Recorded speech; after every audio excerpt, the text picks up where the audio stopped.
Bueno, buenas noches a todos. Muchas gracias a los creadores que están de este lado. Muchas gracias. Muchas gracias, Fausto. Y a cada uno de ustedes. Bueno, empezamos porque hay mucho de qué hablar en algo en Fuente Ovejuna. Algo no es algo, es un montón. Entonces, terrible, un tema terrible, difícil y por otro lado, muy rico en este tránsito del que hablaba Didangui, de la apropiación que haces tú de esta historia y de esta obra de Fuente Ovejuna, una historia que efectivamente sucedió en el siglo XV, XVI y que Lope de Vega lleva a escena, ¿no? La hace una obra de teatro de su autoría y la lleva a escena. Lo difícil aquí es que en Fuente Ovejuna de Lope de Vega hay un final. Y aquí no lo hay. Aquí, dentro del contexto en que estaba planteada la obra de Fernando Bonilla, que está aquí presente, nos dice, faltan más, puede haber algo más. Entonces, no tenemos esa esperanza, pero sí tenemos esa responsabilidad. Cuando yo empecé a estudiar teatro, en la ENAT, que creo, maestro, usted estudió también ahí, en la Escuela Nacional de Teatro. Algo que me llamaba muchísimo la atención y que fue algo que me marcó fue la responsabilidad que se tiene cuando se está en el escenario. De lo que se está diciendo, pues quién sabe quién lo escribió, pero lo estoy diciendo yo. Entonces, esa es una responsabilidad muy grande y es muy importante. Y en este caso, me parece que se la juegan juntos. Y eso es importante, porque es, de alguna manera, lo que yo entiendo como espectadora, que tiene que ver conmigo como parte de una comunidad, ¿no? De esta comunidad que estamos aquí, pero que se lleva la experiencia para ponerla afuera en práctica, ¿no? Por lo menos estas 2 horas que estamos aquí, somos conscientes de que algo se puede hacer. Eso es lo que yo me llevo. Una de las herramientas que yo contemplé para abordar la obra de manera clásica fue el término mímesis. Mímesis para Aristóteles y lo que dice de esta imitación el mismo Lope de Vega en el arte nuevo de hacer comedias. Cuando hablamos de comedias para el siglo XVII, XVIII, estamos hablando de obras como tales, no del género como nosotros lo concebimos ahora o como se concebía en el tiempo de la Grecia clásica. Entonces, cuando estamos hablando de mímesis, por supuesto que es pertinente este traslado de la temática de Fuente Ovejuna, de Lope de Vega, a la temática contemporánea de la corrupción, el narco, la inestabilidad política, la inestabilidad en todos los sentidos. Y sin embargo, nos movemos. ¿De qué forma nos movemos, no? ¿Cuál es nuestra responsabilidad? La obra propone entonces este espacio que es maravilloso porque no hay forma de no reconocer en esas cruces y las flores que están puestas ahí, en este tipo de materiales que son láminas, madera, y esas a mí me llama muchísimo la atención siempre cuando paso, sobre todo en carretera o en algunos lugares, que no se terminan las construcciones por algo. A mí la obra me pegó durísimo, porque yo soy, como dice un poco la canción, de allá meritito soy, de Uruapan, Michoacán. Entonces, no hay forma que yo no pudiera hacer contacto con cada uno de los elementos que ustedes estaban mostrando aquí, por obvias razones. Lo que es terrible es que no es porque sea yo de ahí que me identifico, sino porque todos tenemos por lo menos un momento en que entramos y reconocemos o no reconocemos en esa situación. Entonces, en cuanto a la mímesis, lo que dice Aristóteles y lo que dice Lope de Vega, que es no la imitación como tal, sino esa recreación de la que aluden. Y cito textualmente. Para Aristóteles, mímesis, imitar. Por tanto, no significa primariamente ponerse a copiar un original, ajustándose lo más posible a él. Que en este plan, la mejor imitación fuera por generación dentro de la misma especie, por reproducción biológica, sino darle un nuevo ser en que no tenga ya que ser real y realizar u obrar según su tipo de ser real. O sea, aquí hay una apropiación y hay un punto de vista. Y en el arte de nuevo de hacer comedias, Lope dice, ya tiene la comedia verdadera su fin propuesto, como todo género de poema o poesis, y este ha sido imitar las acciones de los hombres y pintar de aquel siglo las costumbres. O sea, más claro no puede ser esta relación entre las dos temáticas y entre los dos contextos. Esta parte, entonces, ¿no? El abrigo que tenemos, el espacio que tenemos aquí, que a mí siempre me da mucho pudor, y a mí, especialmente aquí, me da como mucho terror, por la temática, a mí, desde la primera vez que vine, lo que más me llamó la atención fue esas varillas que quedan allá arriba, porque es el anuncio de que algo no se concluyó. Y que al lado esté una cruz de metal con flores, es también una referencia que tenemos de la muerte, ¿no? En la ciudad, en las carreteras, en las construcciones mismas. La división de los espacios me llamó también mucho la atención, ¿no? Empezamos arriba, ¿no? Que es la zona como de lo contemporáneo, para mí, con esta barra de café donde no se pide café y hay alguien que se va a atender de una manera, ¿no? Aprendida, como sucede en muchos lugares, ¿no? En todas estas franquicias a las que se acude. No se pide café, se pide té, ¿no? Se pide un chai, latte, ¿no? Y bueno, aquí ocurre la primera matanza, ¿no? Con este lenguaje de los celulares, el hashtag, la intromisión de los emojis, y al final, ¿no? Una vez concluido el hecho, una selfie, ¿por qué no? Entonces, esta zona de acá convive con la de acá, también tiene una relación de ritmo para mí, que tiene que ver, este ritmo tiene que ver también con las palabras que se dicen, con el mismo ritmo de la obra y obviamente de las canciones. De las canciones, que son corridos, y que para nosotros son tan familiares y que son heredadas de los romances españoles, que tienen su propia historia.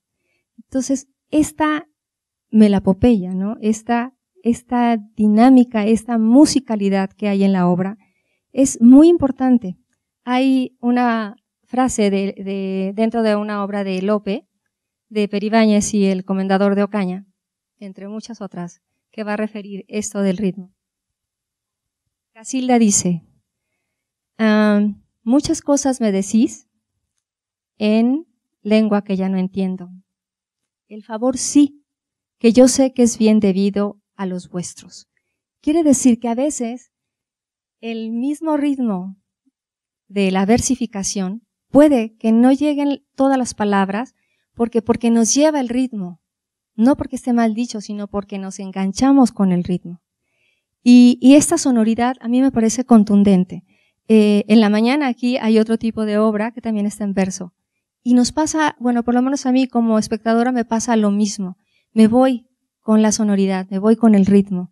Y este ritmo entonces tiene que ver con las canciones y la temática de las canciones, los corridos y entonces los narcocorridos, que tienen esta posibilidad de que tienen todos los pueblos, ¿no? El maestro Ibáñez nos dice, todos los pueblos cantan y cuentan. Y también cuando tenemos alguna dificultad con el texto dramático, si no puedes, cántalo.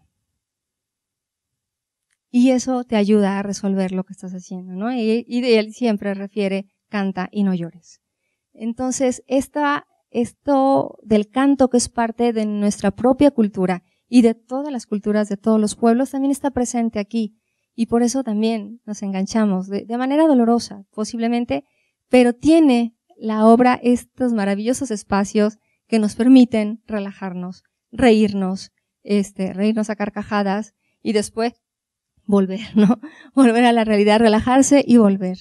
Y empiezan ahí arriba y terminamos acá abajo con un canto en torno a un bote de metal común y corriente, con flores. Y terminan juntos. Primero canta una actriz, en este caso Francia Castañeda, quien canta sola al principio y hace la introducción a la obra, y habla de Fuenteovejuna, ¿no?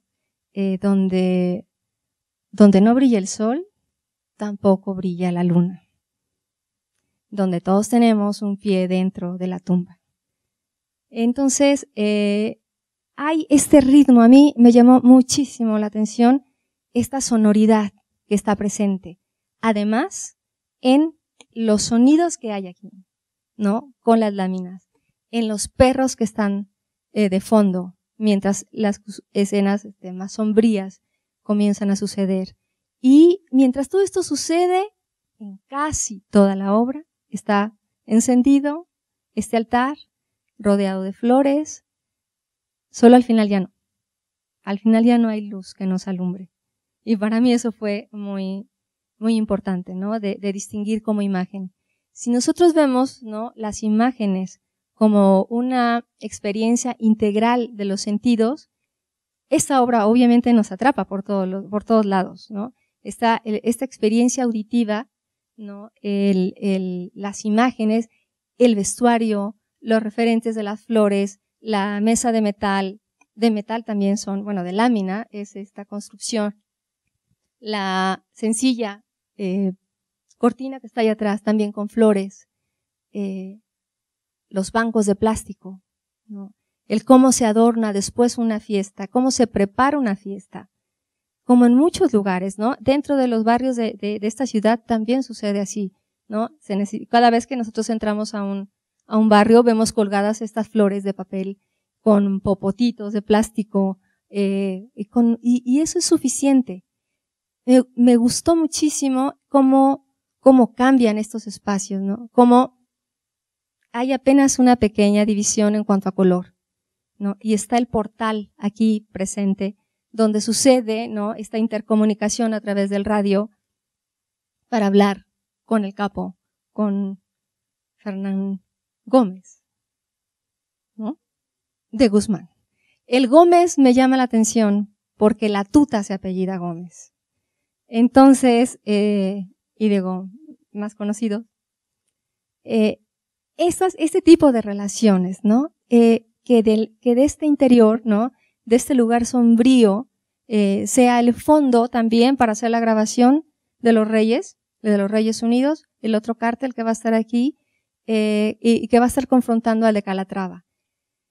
Es muy sintomático que los nombres de los cárteles tengan esta alusión a los caballeros, por ejemplo, los caballeros templarios, ¿no? Que son las órdenes militares que fueron a pelear por España. Esa es la orden de Calatrava que tiene esta cruz, ¿no? En Peribáñez y el comendador de Ocaña también el comendador lleva en su pecho la cruz de Calatrava, esta cruz roja, y que además van a tener aquí estas pañoletas que van a cubrir, como típicamente reconocemos, a estos narcos, y que estos narcos después, ¿no?, como bien lo dice el parlamento de don Esteban, que dice, pues que ya no sabemos quiénes son amigos ni enemigos. Y eso es lo que ha sucedido, por lo menos en mi experiencia en los pueblos de Michoacán, ¿no? Que esos que estaban con el narco llegan a una negociación, y allá arriba, donde están los políticos también, ¿sí? Allá llegan a una negociación, y entonces los que estaban del lado de Fuenteovejuna y que estaban defendiendo su hogar, su tierra, se alían con estos, y entonces no sabemos ya de qué lado estamos.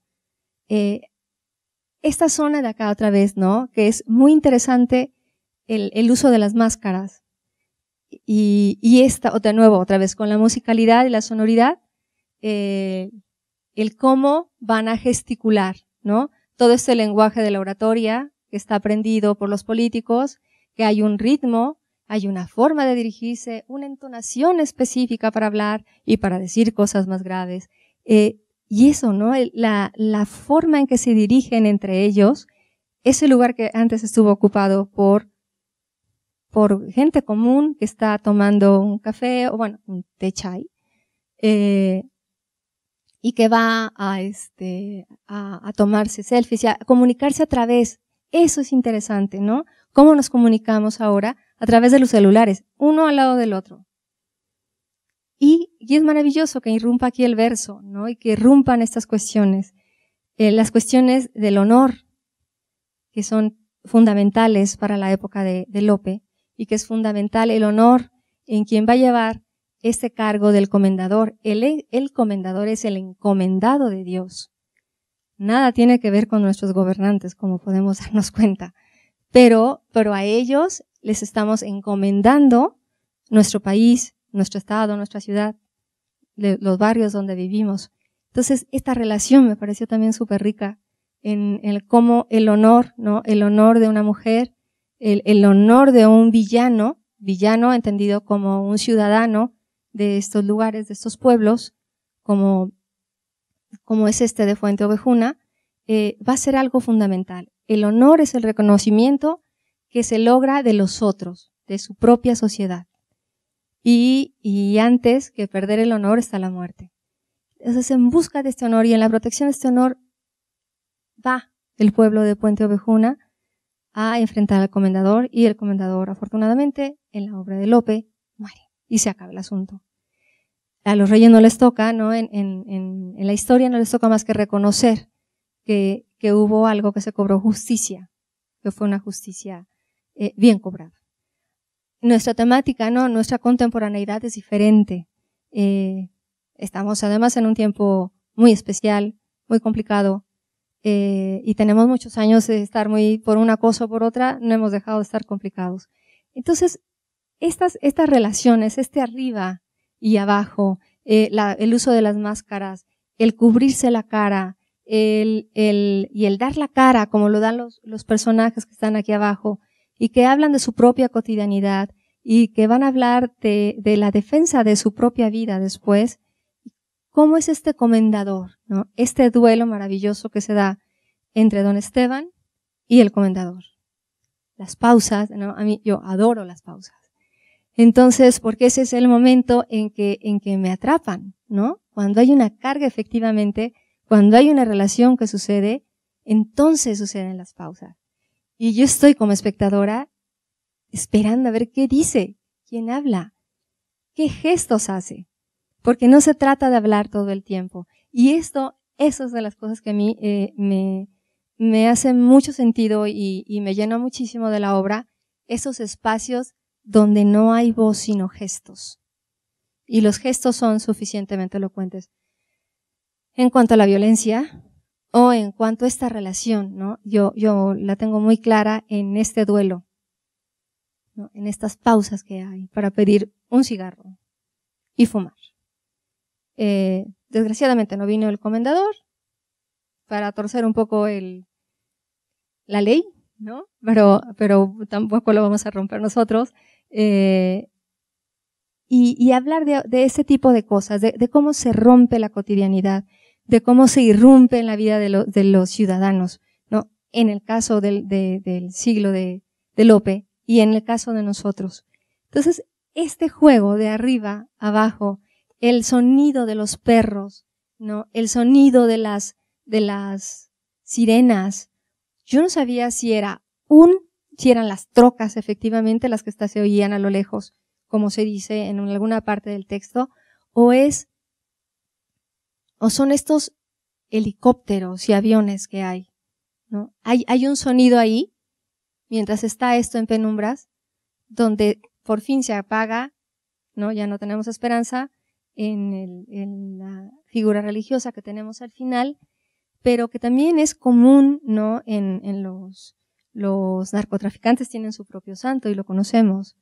Esta complicada relación que también existe en la época de Lope entre la religión, los reyes, los comendadores, ¿no? Y esta lealtad que le tiene el pueblo a sus gobernantes.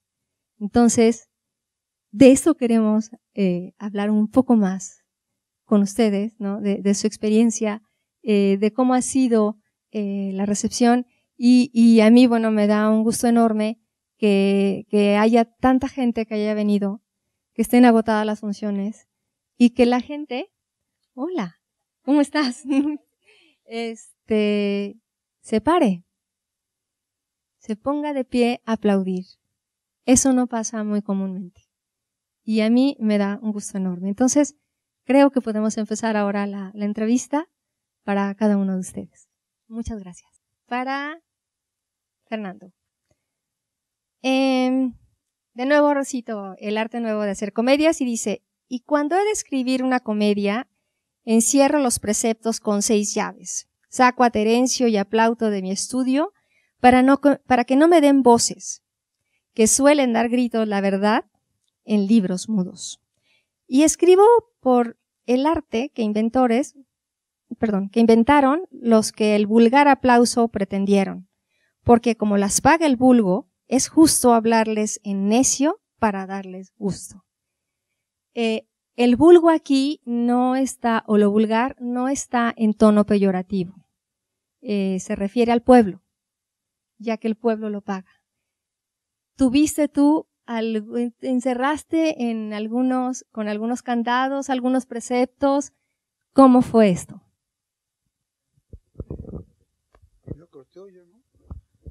Sí, pero para tener registro me parece.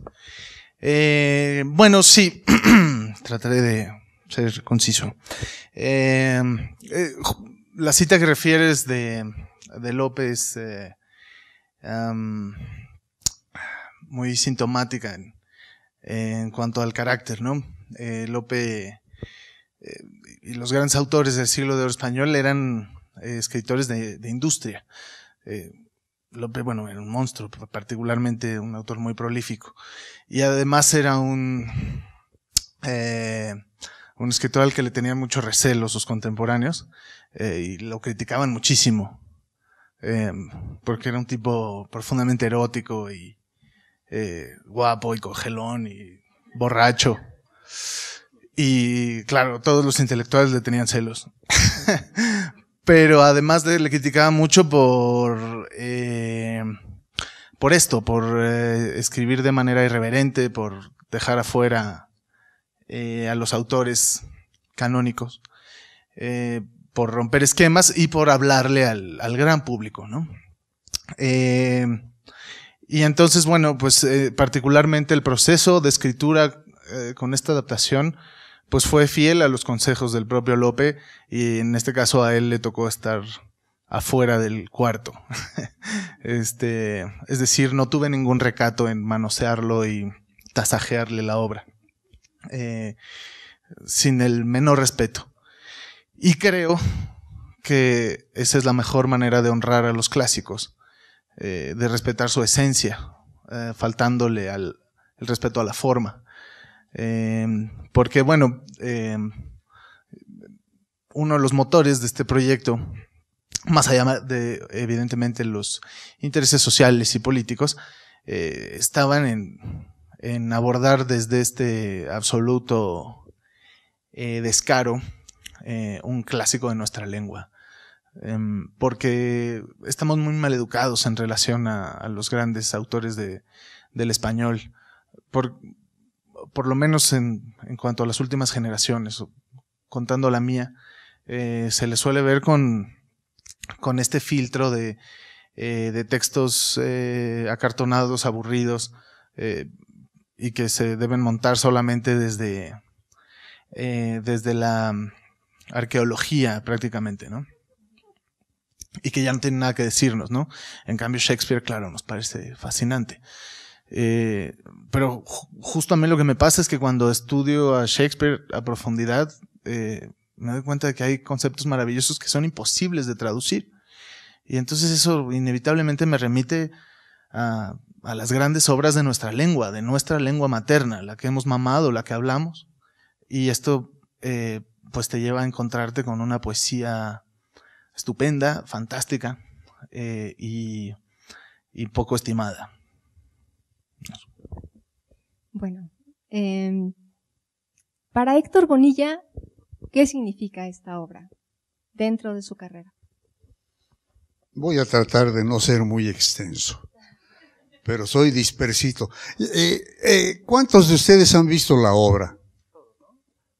No, no todos. Ya.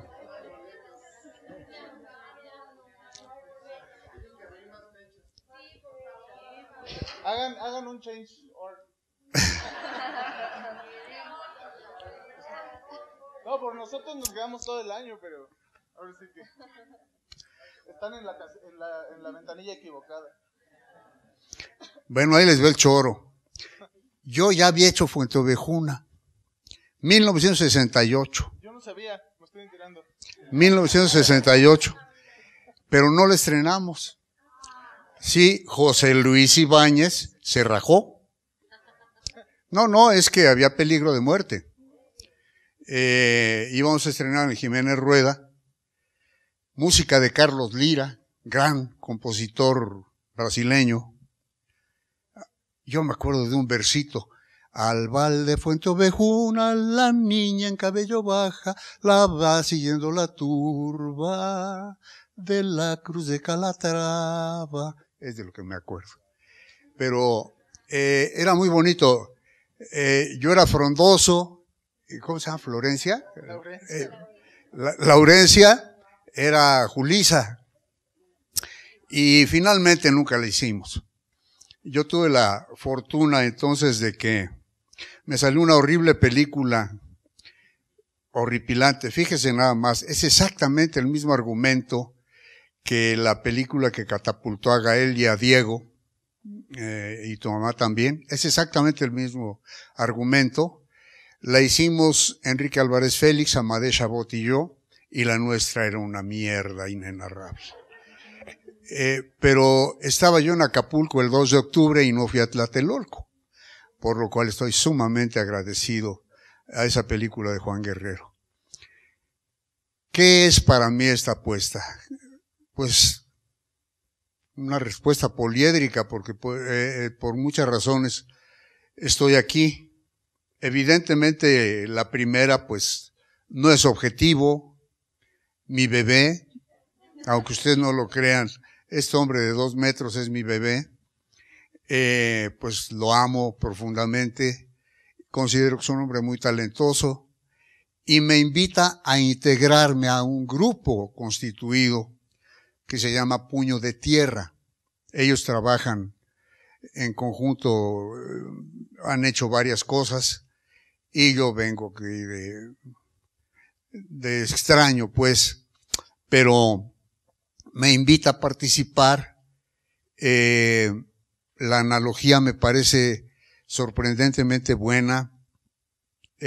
Esto que el monstruo de Lope de Vega, aquella época, ¿no? Confrontado básicamente con Miguel de Cervantes Saavedra, que el Manco de Lepanto era exactamente lo contrario a Lope, ¿no? Este cachondo espadachín y que hacía 15 obras al día y demás. Y el otro, pues nomás hizo el Quijote de la Mancha, ¿no? El libro más importante de ficción de la historia de la literatura universal del lado occidental. Y bueno, toca este tema que nos rebota del 1600 para acá y la analogía es perfectamente válida. Es decir, vemos ahorita en la confrontación de los autodefensas y los narcos una situación similar. Entonces, conservó algunos fragmentos del texto original y de su ronco pecho pues escribió, por ejemplo, la escena más importante de la obra, que es una confrontación que tengo con Carlos Corona, que está espléndido haciendo al comendador, de esta tensión tremenda, ¿no? Entre un hombre, pues bueno, ya vieron mis bigotes de Gepeto, es porque me intento parecer a Mireles. Hoy hablé con él y seguramente sigue todo el rollo, porque me dijo, pero ¿por qué el sombrero no es negro? Sí. Porque saco un sombrero café, o sea que está al tanto de todo. Y tenemos muchas ganas, ojalá se nos haga, de que venga, le vamos a develar una placa a ese heroico proceso de el doctor Mireles, ¿no? Entonces, no, pues ahora que venga le aplauden. Y bueno, como actor simplemente tengo un personaje sumamente interesante. No es Mireles, Mireles es hasta coqueto y grandote y demás. Este es un hombre más ensimismado. Y precisamente eso acentúa la confrontación polar con la desfachatez del comendador, ¿no? Y este hombre que simplemente quiere hacer su trabajo, llevar una vida ordenada, etcétera, se ve compelido de la forma más tremenda al ver la violación de su hija el día de su boda, a decir, no, esto es, lo mato o me muero. Y viene toda esta confrontación y la evocación es perfecta, ¿no? En ese momento nos acordamos de Lope y al mismo tiempo esta situación tan efímera que es la representación. El teatro es realmente impresionante porque es evanescente, se logra ese momento de catarsis, hay gente que llora, hay gente que se ríe mucho, hay gente que estornuda, pero le decimos salud,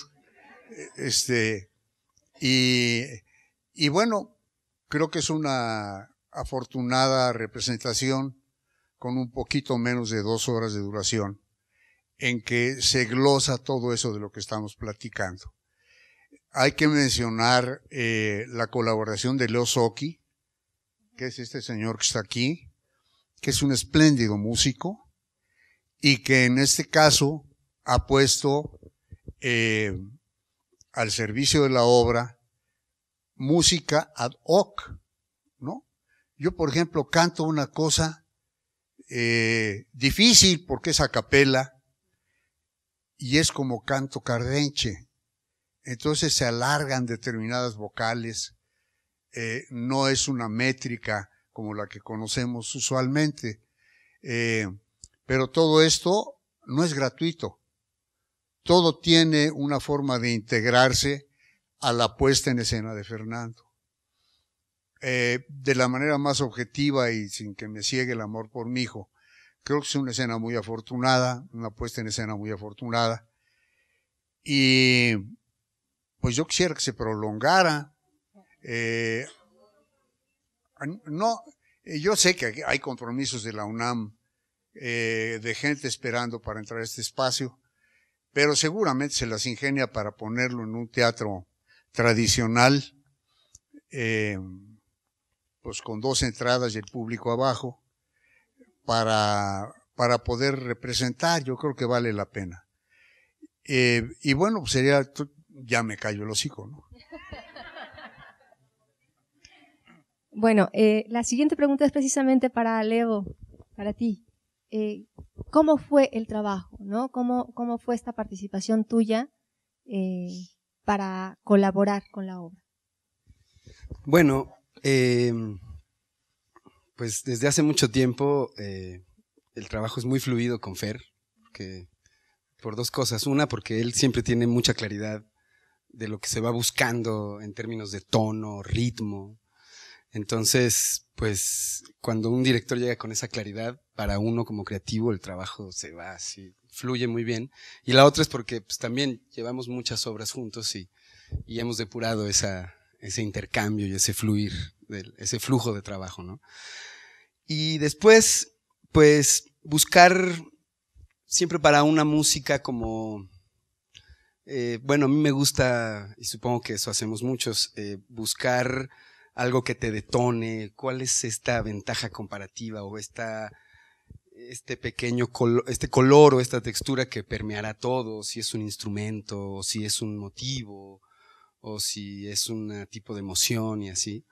Y pues aquí no había, o sea, era muy claro porque finalmente, por un lado es el estilo norteño y aunque en el verso está que es una parte musical, como lo dijiste, fundamental, aunque en el verso está, digamos, la presencia de la época de Lope. Si se fijan en la música, no hay, por ejemplo, no estamos oyendo música de aquella época, todo el tiempo son sonidos actuales, ¿no? Entonces creo que la música, al igual que los vestuarios de la Compañía de Libertad, maravillosos, también todos esos son elementos actuales, ¿verdad? Son parte de esta actualización. Entonces, bueno, de pronto, digamos, estaba determinado el estilo, el género musical, ¿verdad? Con la estética norteña, digamos que es una estética que permea todo hasta Michoacán, porque bien Michoacán, pues si se fijan, tenemos una pirecua por ahí, escondida, pero porque es una versión de banda, en el momento de la boda, ¿verdad? Y y ese es el elemento que tenemos michoacano, pero después tenemos más corrido, ranchero y hasta canto cardenche, que para mí el canto cardenche pues es un poco... El canto cardenche, como muchos saben, es una música de Durango, de Sapiorís, del desierto, de Coahuila, de esa zona de la laguna, pero para mí yo creo que lo que he entendido también es que es un reducto de algo que sucedía en prácticamente todo el país, porque es una forma de hacer música sin instrumentos, ¿no? Y la pobreza para no tener instrumentos, pues la hay, es de lo que más hay. Entonces es un género que, según me dicen, era común por todo el país, o sea, tú oías duetos, tríos, en ensambles vocales como la música cardenche, que es un ensamble vocal a dos voces, digamos a dos cuerdas, pero se canta entre 3 o 4, ¿verdad? Pero la tercera voz está duplicando partes de lo que cantan las otras. Entonces, bueno, ya me fui totalmente a otro lugar. Entonces, con estos géneros, ya digamos que son la música que podríamos escuchar en esta circunstancia actual, en el estilo que plantea. El otro elemento era pues el terror y la sensación de vértigo, la sensación de vacío, digamos, y eso, ¿qué se sentirá? ¿Qué puede sentir Laurencia cuando viene aquí a ponerse la camiseta y decir, denme un arma, que esto hasta morir, ¿no? Hasta morir o ganar. Entonces, pues, eso, digamos, pues es muy difícil también representarlo, ¿no? Entonces estuvimos buscando cosas y entre otras encontramos, pues, la forma de hacer ruido de manera muy aturdidora, ¿no? Entonces los que ya la vieron se podrán dar cuenta que hay unos momentos que entran estos zumbidos que tú decías si son unos helicópteros o qué son. Bueno, pues son simplemente ondas senoidales en una frecuencia determinada, por ejemplo 18 Hz, que son 18 golpes por segundo. Entonces oyes eso, que es a los 12, al minuto sientes como que algo te marea, ¿no? Entonces eso lo combiné con otros para que tuviera unas circunstancias ahí climáticas y digamos que no fuera plano, que se moviera, y todo esto también detrás de grillos, ¿no? O sea, pues la naturaleza y lo bonito que puede ser el exterior, después llega un momento en el que hasta ese elemento te puede dar terror, y entonces como buscar provocar esa inestabilidad con los sonidos, y bueno, pues fuimos experimentando un poquito con eso, y de manera que fuera sutil, ¿no? Pero muy efectivo. Bueno, los perros, como dices, sí, también son muy angustiantes, ¿no? Sí, y platicábamos hace rato, y bueno, en algunas aulas, alguna que ha llevado Didangui, que se ha dedicado al universo sonoro de las obras, proponíamos, ¿no? Cerrar los ojos y así llevar así tener la experiencia de la obra, ¿no? Porque los sonidos de verdad son estremecedores, son contundentes, y bueno, últimamente nosotros estamos ya educados en percibir un sonido en especial, ¿no? Hoy lo percibimos en la mañana. Entonces, sí, esta cultura de la imagen visual ya se fue, quedó debajo para estar atentos al oído, ¿no? Se expande. Entonces, por eso todo universo que creaste me parece que fue súper efectivo y muy estremecedor, ¿no? Es divertidísima la zona el momento en que van a bailar, ¿no? Por cómo cómo se adapta el tema del Titanic, ¿no? A banda, ¿no? Y lo vas oyendo y dices, no, sí es muy, y bueno, claro, después sí rompe la violencia y se acabó el asunto, ¿no? Cuando estaba hablando, yo veía también, hablando del vestuario, pues también es como, hay algo, ¿no? Que si bien todos podemos estar más o menos con jeans, pantalones de mezclilla o algo así, pero hay algo que determina de dónde son estas personas, ¿no? Hay un elemento. ¿Nos puedes hablar de eso? Bueno, hola, buenas noches. Pues justo el proceso con Fer fue situar a los personajes en algún lugar, en algún pueblo de este país, que fuera gente común y corriente, que compra una playera en cualquier lugar, ¿no? Sobre todo, bueno, en la cuestión del pueblo, ¿no? De la gente que no está metida pues en las cuestiones del narco, en la cuestión de violencia, ¿no? Era muy chistoso porque él de repente nos mandaba videos de vean este video, ¿no? Y de repente eran videos un poco pues fuertes, ¿no? De gente pues secuestrada, como es como mucho del video que pone pues ametrallando a un personaje, ¿no? Y te cuenta el relato de pues a cuántas personas violó, a cuántas personas asesinó. Entonces nos ponía esas tareas y de repente para mí era como, bueno, un ratito, ¿no? Y nada más analizaba el vestuario y decía, ya, porque sí, se me hacía el corazón chiquitito saber que algo así sucede, ¿no? Y que esto es como una ficción, ¿no? Que es una pequeña realidad de todo lo que se vive tristemente. Y pues fue eso, trasladar como el tipo de playeras, el tipo de, por ejemplo, esta cuestión de los narcos, ¿no? Que de repente traen playeras de marca Polo, con el polo enorme, ¿no? Y que necesitan, con, no sé, la necesidad bueno, más bien de vestirse, pues, que pueden, ¿no? Que ellos tienen el poder, ¿no? En estas marcas. Entonces, jugar mucho con esto, con las botas, con jeans, ¿no? Con cosas de trabajo, de repente estar en la tierra, estar pisando lugares, pues no totalmente planos, ¿no? Y fue ir buscando y de repente trasladar de un personaje a otro sin que perdiera esta esencia, pero que fuera un cambio, pues rápido, ¿no? Fue buscar mucho, pues ir indagando, ¿no? En lo que encontrábamos, sobre todo, ¿no? Ya no sé qué más. Pues ha sido un proceso como muy padre. La verdad para mí fue como una sorpresa llevada poco a poco a lo que se dio, ¿no? Mireles, ¿no? En este caso hablábamos justo con Héctor, ¿no? Que era como un toque de Mireles, pero siendo él un personaje totalmente diferente. Y bueno, lo del sombrero, que yo no sabía que lo llevaba negro. Okay. Lo que se le ocurre. ¿Por qué el sombrero no es negro? Bueno, yo lo quería más combinado, lo quería más en cafés, ¿no? Justo en estas cuestiones de tierras, ¿no? Entonces. Perdón, nomás decirles, ustedes que muchos ya la vieron, ¿saben qué sería genial ahorita que hay este equipo? Hay que grabar lo que pasa entre cajas de este equipo de actores impresionante. Yo de bolsón, que cada rato que entro pues tengo tiempo, pero la velocidad con que se cambian todos los actores allá atrás es otra obra de teatro. Es impresionante, yo ando nomás viendo cómo pasan corriendo y valdría la pena grabar. ¿Tenemos tiempo para una más? ¿O ya no? Ya no. Bueno, nos acompaña aquí también el asistente de dirección y Fausto, que es el productor residente. Entonces, si tienen alguna pregunta que hacerles a ellos también, adelante. El micrófono es de ustedes ahora.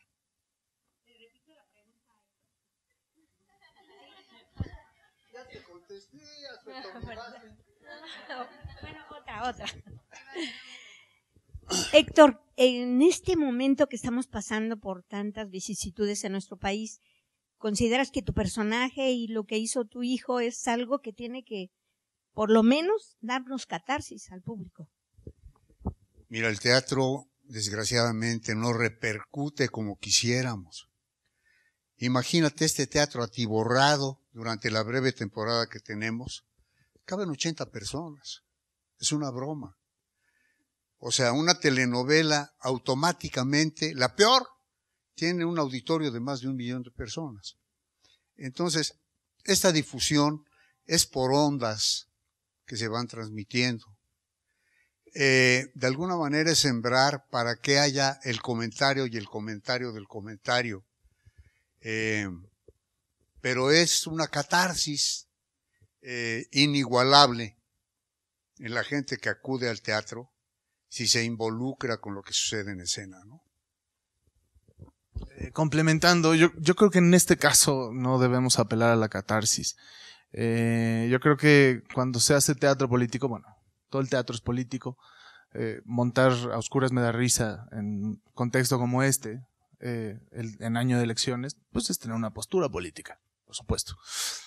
Pero bueno, creo que cuando se hace teatro político con objetivos políticos, sociales, no se debe apelar a la catarsis, porque la catarsis nos lleva al desahogo. Entonces, digamos, el teatro político, cuando existía la censura, que claramente no existe hoy por hoy en la universidad, en el país sí existe, entonces servía para informar al público de algo que no se podía decir, ¿no? Es decir, el teatro político entendido como sucede en Hamlet. Hamlet monta una obra para denunciar el asesinato que cometió su tío. Y entonces viene la toma de conciencia. El asunto es que cuando hacemos teatro catártico ahora, nos enfrentamos a que somos Hamlets haciendo una obra y en el público hay puros Hamlets, que ya saben quién mató al rey Hamlet. Entonces, solo venimos aquí a hacernos entre todos una gran chaqueta. Y eso es inútil. El teatro político ahora, en espacios como este, nos debe llevar a una sensación más difícil, más espinosa, en el que salimos no relajados, no contentos, no satisfechos, porque la obra no presenta una solución, no presenta una respuesta, no nos está diciendo, bien, así vamos a acabar con este problema horrible. No lo sabemos. Entonces, este espacio sirve para compartir inquietudes e idealmente que el público salga cargado de responsabilidad social y política.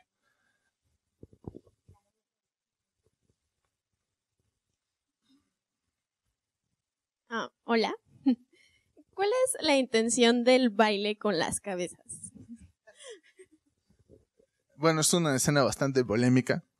Por ahí, en la primera crítica que salió, escribió Roberto Sosa, de la ACPT, habla particularmente de esa escena y cito textualmente: Fernando Bonilla se saca la verga y se orina en las instituciones y en las víctimas. Y bueno, es una escena que, hombre,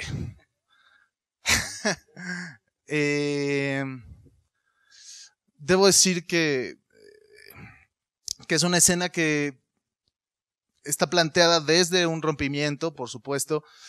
Como toda la obra está planteada así, ¿no? Hay rompimientos constantes, ¿no? Se construye algo y se rompe.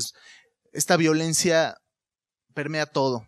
Y creo que muchas veces uno falla, pero en esta ocasión acertamos. La música, el vestuario, la escenografía, la dramaturgia, las interpretaciones están en este conflicto constante, ¿no? La prosa y el verso, la musicalidad y los ambientes sonoros rompientes, estas estructuras las tonalidades interpretativas de lo que sucede arriba, lo que sucede abajo, todo el tiempo se construye algo y se rompe. En ese sentido es muy barroco.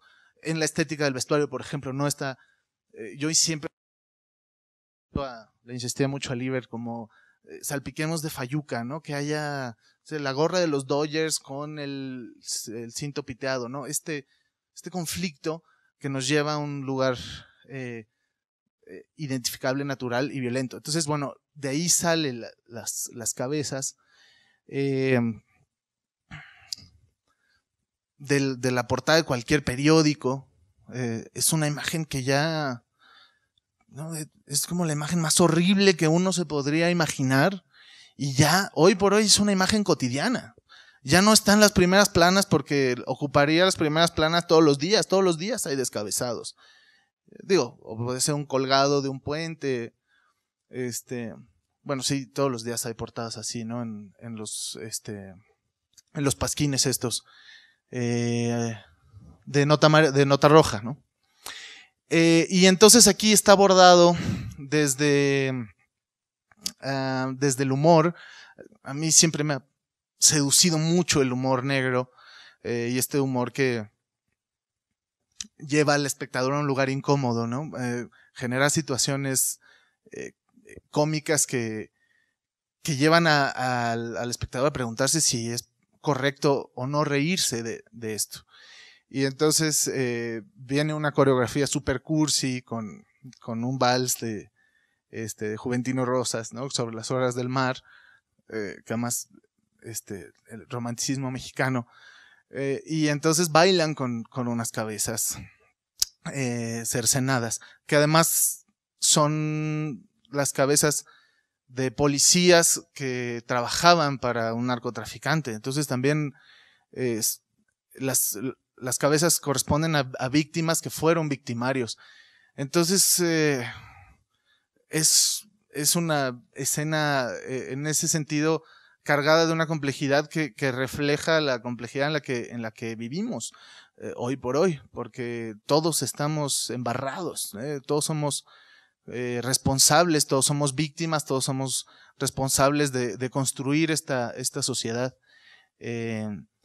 Entonces, bueno, hay mucha gente que le incomoda, que le indigna, pero creo que el objetivo de la apuesta al final no es gustar, no es que la gente salga diciendo que ha atinado el texto, qué buena actuación de tal, ¿no?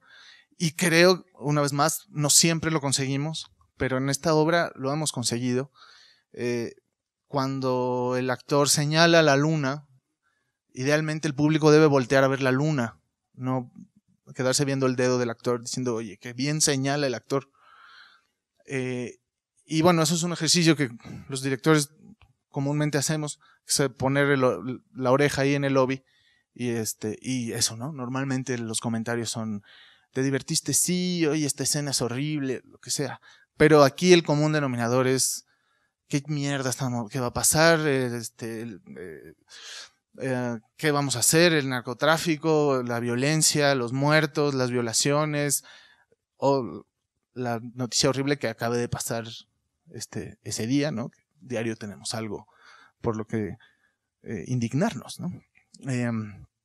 Eso. Buenas noches, soy Raúl Rubalcaba. Quiero felicitarlos por la obra que montaron, que hicieron un espectáculo bastante fuerte. Y yo, como está ahorita, que se llama Escuela del Espectador, quiero ponerme del lado del espectador. Miren, yo soy profesor de teatro, de historia del teatro de la Escuela Nacional de Arte Teatral. Nunca había tenido esta situación de tener alumnos, bueno, que sí vienen de Tamaulipas, vienen de Veracruz, vienen de Michoacán, vienen de Sinaloa.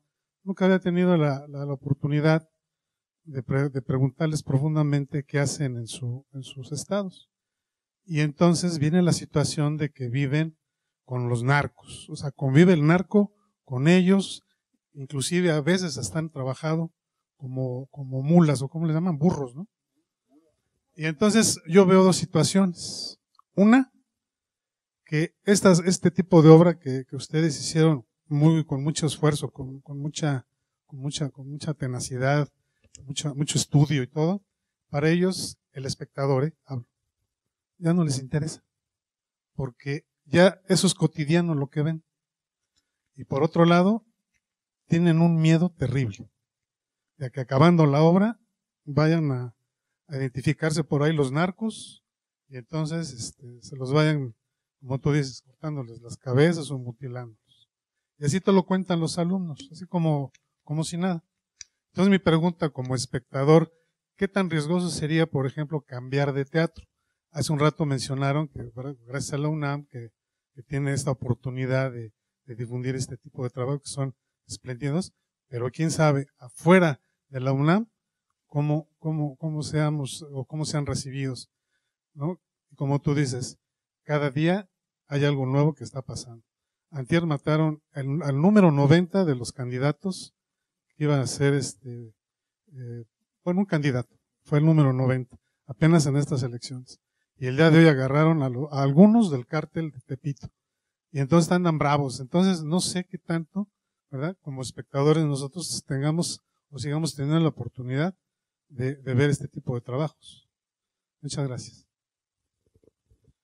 Bueno, sí, yo creo que como artistas, cuando somos apoyados por una institución como la universidad, debe existir una conciencia de responsabilidad social, de reciprocidad, porque nos están dando dinero de todos.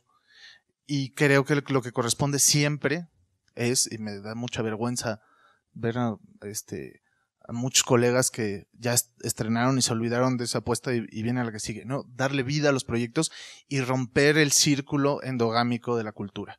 Entonces, te puedo decir que yo haré un poco el surgimiento de nuestra compañía, en buena medida es eso. Haré todo lo posible por buscarle más temporadas a esta obra y salirnos de los circuitos tradicionales de la cultura. Y ojalá que podamos dar funciones en La Boca del Lobo. Y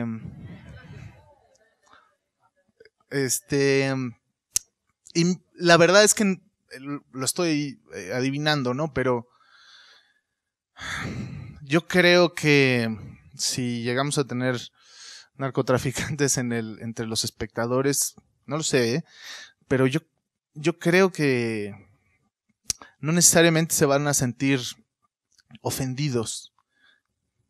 Estoy pensando en voz alta. Me parece mucho más ofensivo y con todo el veneno está así pensado el retrato que hacemos de la clase política, ¿no? Esta clase política vergonzosa, obsesionada con el lujo. Cualquier pendejo que hoy es asambleísta en la Ciudad de México gana más que un eurodiputado. Eso es un cáncer, ¿no? O sea, tenemos que alejar a la gente que le interesa el dinero del dinero público para poder empezar a construir un país distinto. Eso es urgente. Y esos son los monstruos que tenemos ahí arriba. Es decir, no salen los reyes católicos, pero salen estos pendejos que hoy nos gobiernan que creen que por tener un pinche puesto merecen tener vida de reyes. Es decir, cualquier persona en este país cree que por tener un puesto de político merece ser rico. Y esta ecuación la tenemos que romper. Eso me parece mucho más ofensivo. Aunque vemos personajes cometiendo terribles actos de crueldad, me parece que fundamentalmente la obra nos plantea una comunidad que está conformada eso por seres humanos complejos que podrían estar de cualquier lado del conflicto. Entonces, yo traté de humanizarlos en la mayor medida. Digamos, después de que vemos al comendador cometer una atrocidad tras otra, en esta escena con Esteban hace una profunda confesión y un profundo análisis personal que yo esperaría que hiciera eco en la humanidad de un espectador que ha tomado las decisiones que lo han llevado al crimen. Y creo que justamente ese es el discurso, esa es la dialéctica que tenemos que romper, la responsabilidad que lleva quienes hacemos ficción y que ahora estamos hablando de los temas que tenemos a la mano, pues es eso, es decir, ¿cómo vas a hablar de un narco? Pues ¿cómo lo vas a pintar? Como en la serie de televisión, que es un pinche narco mamado de ojos azules, que no es cierto, que no existe. O hablar de seres humanos que tengan un fundamento. Y yo creo que uno de los grandes problemas es imaginarnos a todos estos como seres despiadados, que ya cometieron un crimen y no merecen ser tratados como seres humanos. No, ese no es el camino, esa no es la solución, porque porque ahí estamos todos metidos en la misma canasta. Entonces, la dialéctica de la derecha es, sí, claro, en el sexenio Calderón y en pues cientos de miles de muertos y desaparecidos, pero todos, o un amplísimo porcentaje, andaban haciendo algo malo. Bueno, sí, ¿por qué andaban haciendo algo malo? Pues porque llevamos décadas y décadas de abandono al campo, de orillar a los jóvenes a la miseria, los estamos orillando a la migración o al crimen. Entonces, hay que tener un poquito de dignidad y de responsabilidad de saber quiénes son, quién está atrás de esta pistola que me está apuntando.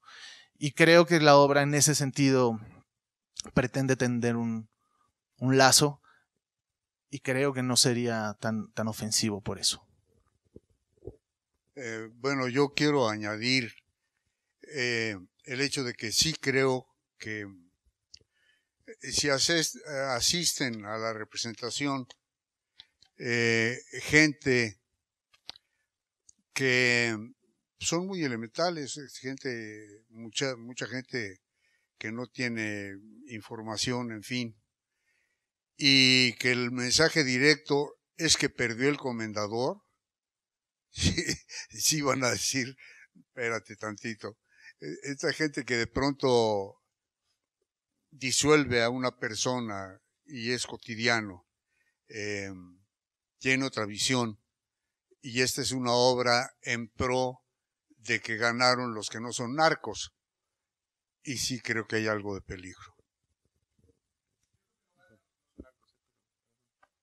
Bueno, sí, esa era un poco la pregunta, porque si nos dice el maestro Bonilla que se suspendió aquel montaje porque había peligro, en este momento no lo hay, pregunto, porque el tema creo que está incluso más candente que en otro momento. Era un brazo muy directo, ¿no? En este ya se hablaba de la diseminación de todo esta ideología, ¿no? Sin embargo, a mí en el día que vine a ver la obra me quedé con una interrogante muy fuerte, en el sentido cuando la obra termina. O sea, la obra está redonda, tiene una infinidad de cosas que atacan y hacen reflexionar. Sin embargo, de repente, un poco lo que decía el maestro,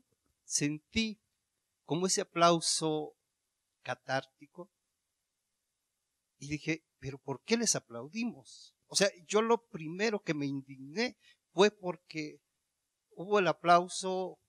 Bueno, es un buen trabajo, no se pone en duda. Sin embargo, lo que nos están diciendo es de lo más indignante, pues, en el sentido de que llegue a escena, ¿no?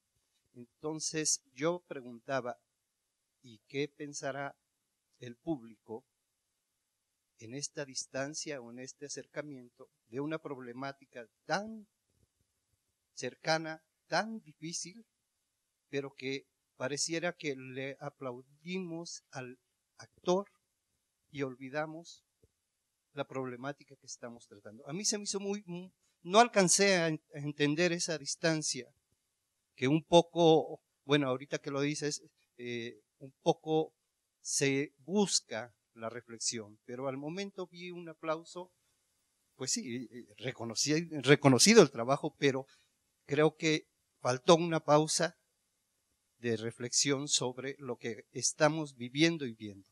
No sé cómo lo perciban ustedes desde... Bueno, las reacciones son muy disímbolas, ¿eh? Hay gente que se pone de pie y aplaude entusiasmado. Hay veces que el aplauso es muy tibio y esa es la sensación que tenemos, que es tan abrumador lo que acaban de ver, que dicen, ¿qué es esto, no? Además aterrados porque estamos glosando la realidad. Pero pues yo sí pienso que hay una catarsis y que hay una reflexión y que hay esta comunicación en ondas concéntricas comentando lo que pasó en la obra. es el teatro. El teatro opera de esta manera. Y pues tiene estos espacios tan limitados, pero yo creo que cumple con su labor, ¿no? La obra está muy bien estructurada y a mí una cosa que me gusta de la obra de Fernando es este sentido del humor de los mexicanos. A mí lo que más me gusta de la obra es la escena de las cabezas decapitadas, porque así somos, nos reímos de todo.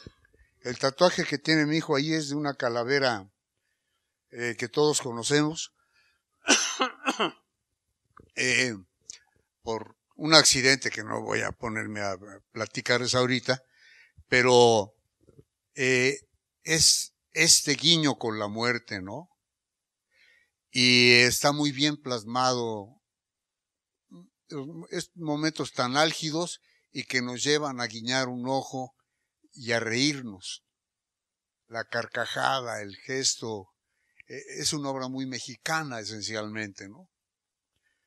Bueno, ya me callo. Sí, nomás un comentario en relación a los aplausos. Entiendo lo que dices y me sentí tentado a terminar la obra con el discurso de Esteban y que ni siquiera hubiera la canción final, ¿no? Es decir, cuando él dice, falta poco que la sangre nos salpique a todos y que se fuera y ya, ni canción, ni gracias, ni nada. Justo para subrayar esta sensación de cargar de responsabilidad. Pero creo que al final es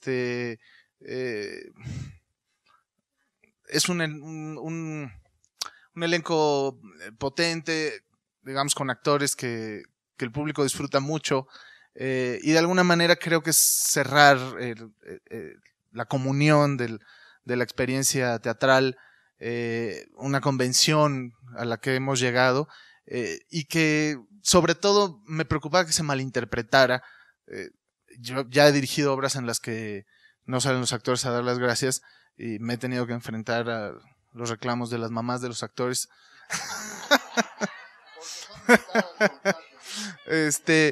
Pero justo creo que no quería que se interpretara como un gesto pedante,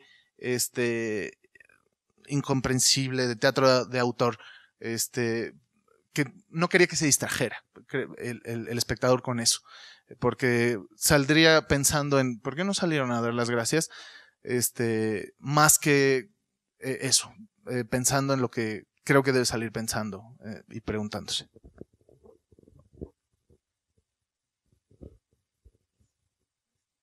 Buenas noches. Primero que nada, una felicitación por esta obra tan estupenda.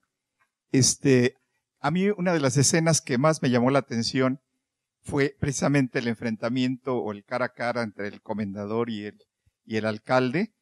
Y hubo un diálogo que creo que ilustra lo que está pasando con lo que comentaba el profesor. Es que usted tiene muchos de esos. No, nada más tengo 2, pero yo creo que sí tienen todos ustedes muchos de esos. Porque ¿a qué se le aplaudió? Se le aplaudió al ingenio de la adaptación de un clásico de hace muchos siglos a una realidad cotidiana de nuestra mexicanidad. Se le aplaudió no solamente al ingenio, sino a la bravura, al valor, a la valentía, para decir las cosas que leemos en los periódicos y que en muchos pueblos, Rosita decía que era de Uruapan, yo soy de Tampico, imagínense, que es nuestra comida de todos los días. No es cierto que los alumnos de teatro no están haciendo cosas y que tienen mucho miedo. Sí tienen mucho miedo, pero siguen haciendo cosas. Y si no, los remito al trabajo, por ejemplo, de Medardo Treviño, que con compañías de Reynosa, de Victoria, de Tampico, ha traído Macbeths, ha traído Medeas, en el contexto del narcotráfico.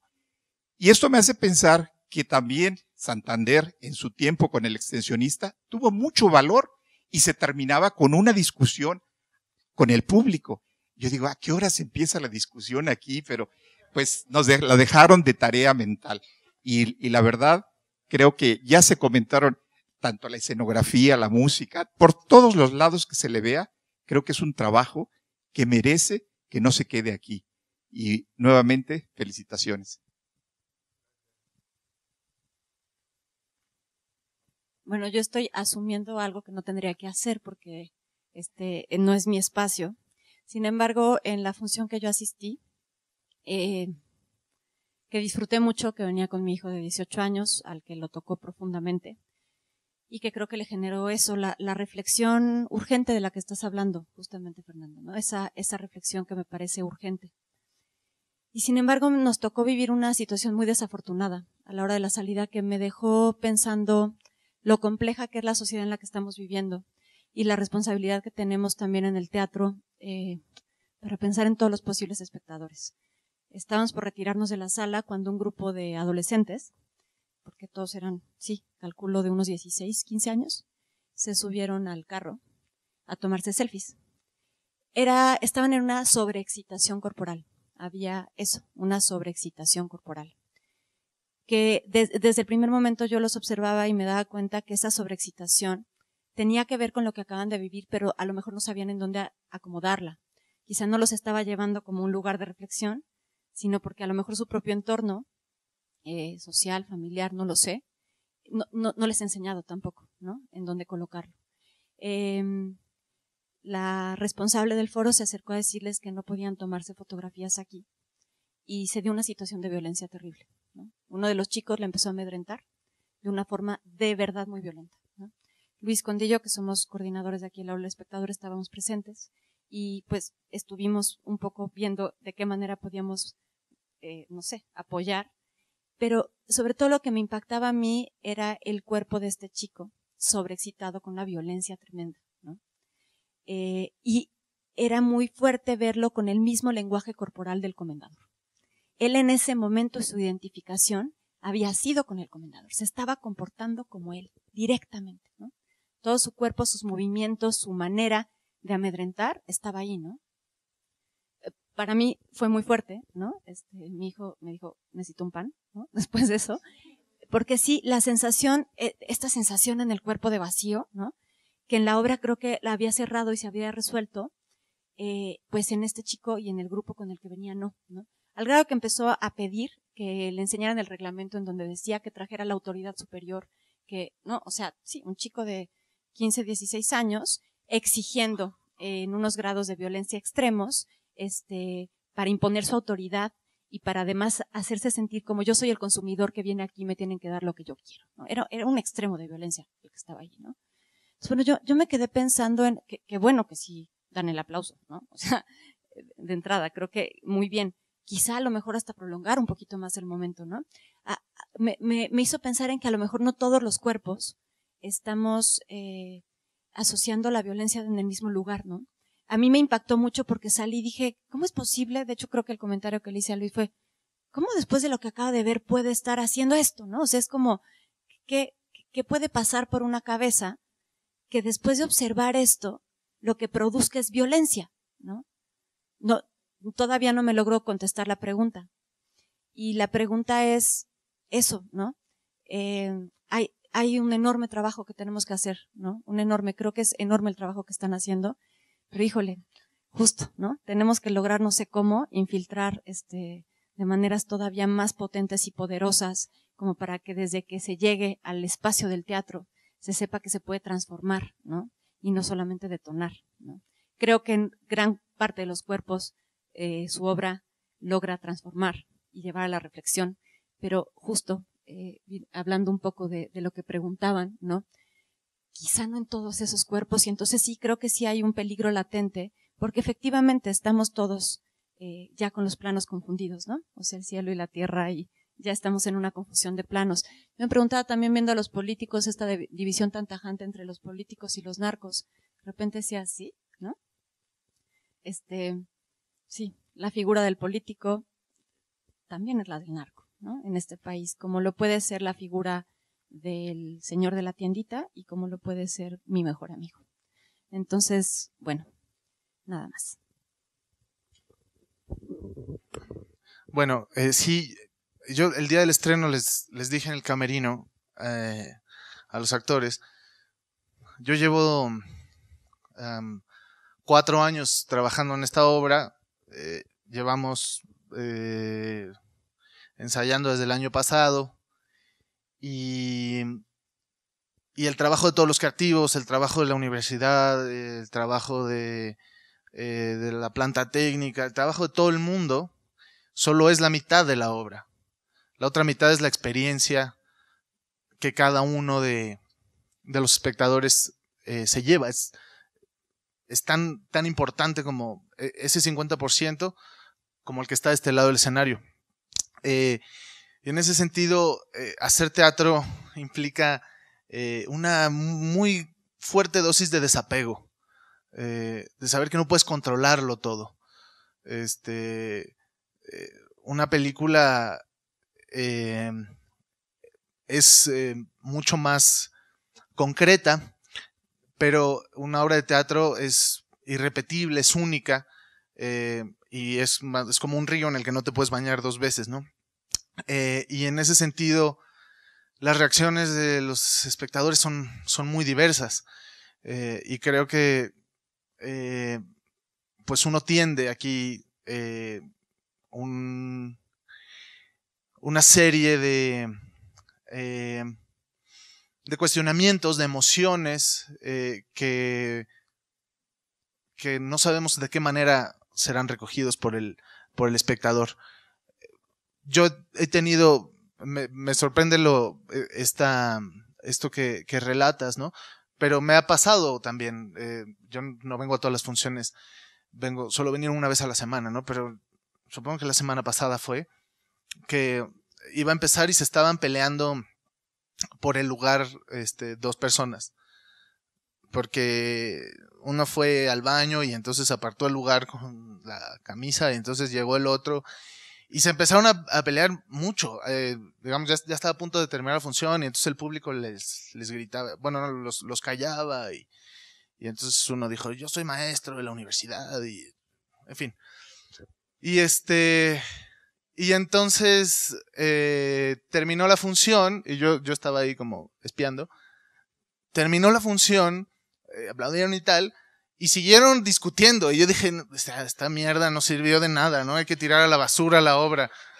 O sea, si acaban discutiendo porque se sentó sobre su camisa, ¿no? Después de haber presenciado esto, pues es que yo lo hice de la mierda, ¿no? Pero no, bueno, depende de quién lo está interpretando, ¿no? Creo que uno siempre que hace teatro se enfrenta como a estas decepciones y satisfacciones. Por ejemplo, no sé si se recuerdan un video ahora que Mead presentó el revulsivo de su campaña con la adhesión de Ríos Peter, que ahora pudimos ver en las encuestas que claro, lo catapultó. Pero bueno, lo presentó en una taquería que está aquí en Miguel Ángel de Quevedo y entonces una mesa los empezó a abuchear. No sé si se acuerdan, por ahí anda el video. Bueno, yo llegué en la noche, vi el video, tal, y a la mañana siguiente me enteré que la gente de esta mesa estaba saliendo de ver algo en Fontevejuna. Salió de este teatro, se fue a cenar a la taquería y se encontraron a Mead. Ahí está. Entonces, de alguna manera fue, pues, nos dio la satisfacción de que la gente sale movida y además nos enteramos porque, bueno, digamos, era gente que venía con la prima de una amiga de una actriz del elenco y nos enteramos, ¿no? Y efectivamente me enseñaron los mensajes, digo, es que salimos súper movidos de la obra y vimos a este cabrón y no pudimos callarnos. Bueno, las reacciones son impredecibles, ¿no? Y nada más rápido, en cuanto a lo que dices de la diferenciación entre los políticos y los narcos, yo creo que no son los mismos. Por lo menos los narcos que estamos presentando. Es decir, justamente lo jodido con esta adaptación es que matan al comendador y no se resuelve el problema. En la obra de López sí, pero en esta no. Porque matan al comendador y viene el que sigue, y si lo matan, viene el que sigue y viene el que sigue. Porque al final lo que dice Esteban es esto es un gran negocio. Esto es un gran negocio para quienes se creen dueños del país. Y entonces, digamos, la guerra contra el narco no ha servido de nada, en realidad ha sido muy dañina, porque está tratando, imagínense que está tratando de clausurar a un banco corriendo a los gerentes, ¿no? Es decir, los narcos que vemos, el comendador, a todos los narcos que vemos aquí, son empleados de poca monta, que claro, tienen todo el poder en este pequeño círculo, pero son cartuchos, son fusibles reemplazables, que trabajan para los que están ahí arriba. Y por eso están estos personajes de arriba abordados desde otro tono, tan claramente. Bueno, creo que... Nada más, perdón, adelante, quisiera no, yo, por tu intervención y la tuya, sabemos que está infiltrado en las altas estructuras políticas el narcotráfico. Tamaulipas, en Michoacán, en fin, en cuantos estados en que han ascendido a base de sobornos, la cantidad de curas muertos es un dato evidente. Sociológicamente es confrontarnos con lo que está pasando. Y yo sí creo que está infiltrado hasta arriba, que es muy grave lo que estamos viviendo. Y el público, el pueblo, necesita líderes, necesita ejemplos. Por eso la escasa participación, porque no hay anhelos. Entonces esperemos, independientemente de que no es mágico, no es automático, el cambio en la intención del gobierno generará el ánimo de los mexicanos para participar. Bueno, pensando, perdón que tengamos que interrumpir aquí, pero les tenemos que agradecer a nuestros compañeros técnicos, ¿no? A todo el equipo de Teatro UNAM, a quien está llevando la grabación, que ellos también tienen un horario. Entonces, nosotros podemos seguir y ellos tienen que hacer todavía más trabajo. Muchísimas gracias a todos.